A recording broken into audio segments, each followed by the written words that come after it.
एक गांव की कहानी जो अपनी खूबसूरती के लिहाज से अपने आप में एक मिसाल था। चारों तरफ पहाड़ थे और सुबह का दिलकश मंजर तो दिल को खूब लुभाता था। मगर इस गांव पर एक खतरा मंडरा रहा था। यहाँ के लोग अपनी जिंदगी बड़े सुकून से जी रहे थे, मगर गुज़िश्ता चंद रातों से वो बेचारे ठीक से सो भी ना पाए थे। उसी गांव में रहने वाला एक लड़का अशर, जो कि इन सबसे बहुत तंग आ गया था। अशर सोने की तो बहुत कोशिश कर रहा था, मगर आसमान पे चमकती कभी बिजलियां तो कभी ड्रोनी आवाजें उसकी नींद में खलल पैदा कर रही थी। वो उठकर बैठ जाता है। अशर गुस्से में उठ खड़ा होता है और कहता है कि अब वो क्या करे, रात का पहर है, वो घर से बाहर कैसे जाए। मगर फिर वो सोचता है कि ये आवाजें कहाँ से आ रही हैं। गांव के सब लोग थके हारे होते हैं सारा दिन काम कर करके, और वो रात को नींद नहीं पूरी करेंगे तो ऐसे तो हमारा गांव का सुकून बर्बाद हो जाएगा। मुझे इस वक्त जाना चाहिए। हाँ, जाना चाहिए। अम्मी भी तो कहती हैं कि जब मुसीबत आए तो अपने कदम पीछे नहीं करने चाहिए, बल्कि डट जाना चाहिए। मगर इस वक्त अकेले जाऊं या ना जाऊं, क्या करूं? कुछ नहीं होता। अशर हौसला करता है और ये खोज लगाने के लिए कि ये माजरा क्या है, वो जंगल की तरफ रवाना हो जाता है। वो डरता हुआ जंगल की तरफ चल तो पड़ा, मगर रास्ते में जाकर वो परेशान हो गया। वो खड़ा हो गया। वो सोचने लगा कि अब वो क्या करे, इस तरफ जाए या उस तरफ जाए। वो परेशान हो गया कि ये रोशनी और ये आवाजें आ किस तरफ से रही हैं, मगर अब क्या करे, वो वापस भी नहीं जा सकता था। तो अभी वो इन्हीं सोचे में गुम था कि उसे अपनी दोस्त रोशनी अपनी तरफ आती हुई दिखाई देती है। रोशनी, तुम यहाँ क्या कर रही हो? इस वक्त जंगल में अकेले? तुम्हारा यहाँ क्या काम? अकेली हो? डर नहीं लगा तुम्हें आते हुए?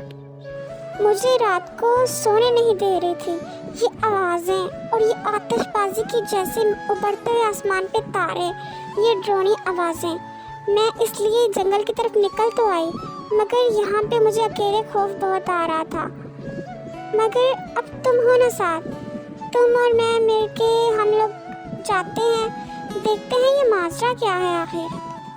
हाँ चलो, तुम उस तरफ से हो आई हो, मगर मैं इस तरफ अभी गया नहीं था, मुझे डर लग रहा था। चलो आओ चलते हैं इस तरफ इकट्ठे। वो दोनों इकट्ठे जंगल की तरफ चल पड़ते हैं। पहले वो दोनों अकेले थे, मगर अब वो दोनों एक साथ थे, यानी एक दूसरे की ताकत थे। अब वो दोनों डर नहीं रहे थे, बेखौफी की हालत में जंगल की तरफ रवाना हो रहे थे कि अचानक वो जंगल की तरफ पहुंचे और जाके देखते हैं कि आमिर बाबा, तो आमिर बाबा कैसे हो गए। वो दोनों आपस में झगड़ रहे थे। ओए आमिर, देख, अब किसी को पता भी नहीं चलेगा कि मैं आमिर हूँ या तू। अब अच्छा बनना छोड़ देते, अच्छा बनना तेरे किसी काम नहीं आएगा। ओए जादूगर, तुझे क्या लगता है तू मेरी जगह ले सकता है? मैं एक आमिर हूँ और तू एक जादूगर। रूहानियत और जादू का आपस में कोई मुकाबला नहीं होता, याद रख। आमिर बाबा उस पर दम करता है, जिससे जादूगर को कानों में चीखें सुनाई देने लगती हैं और वो फौरन से जमीन पे गिर जाता है। देखा, मेरा जरा सा असर भी तुझे बर्दाश्त नहीं हुआ और चला है मेरी जगह लेने। ये देखते ही जादूगर अपने हाथ की तरफ देखता है और उसके हाथ में एक तलवार आ जाती है। ये देखते ही अशर, जो कि जादूगर के बिल्कुल पीछे खड़ा हुआ था, दबे से पांव जादूगर के पीछे जाकर खड़ा हो जाता है और उससे तलवार खींच लेता है। कुछ ही पलों में तलवार अशर के हाथों में होती है। जादूगर की सारी ताकतें उस तलवार में थी, मगर अब वो तलवार अशर के पास थी। अब जादूगर तू क्या करेगा? तेरा पासा तुझ पे भारी पड़ चुका है। अब देख मैं तेरा क्या करता हूँ। रोशनी भी अशर के पास आके खड़ी हो जाती है।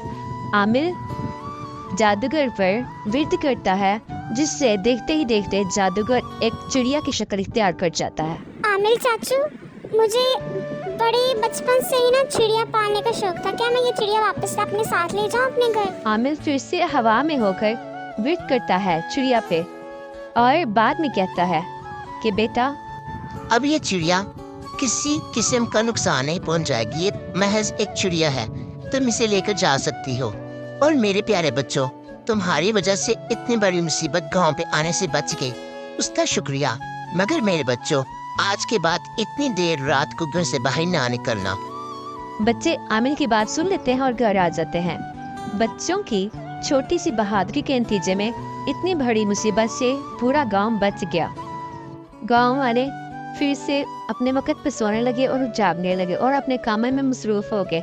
इस तरह पूरा गांव फिर से खुशहाल हो गया। ऐसी मज़ीद कहानियाँ सुनने के लिए हमारा channel land of cartoon subscribe करें, लाइक करें, कमेंट और शेयर करें और साथ ही बेल आइकन को भी दबा दें। शुक्रिया।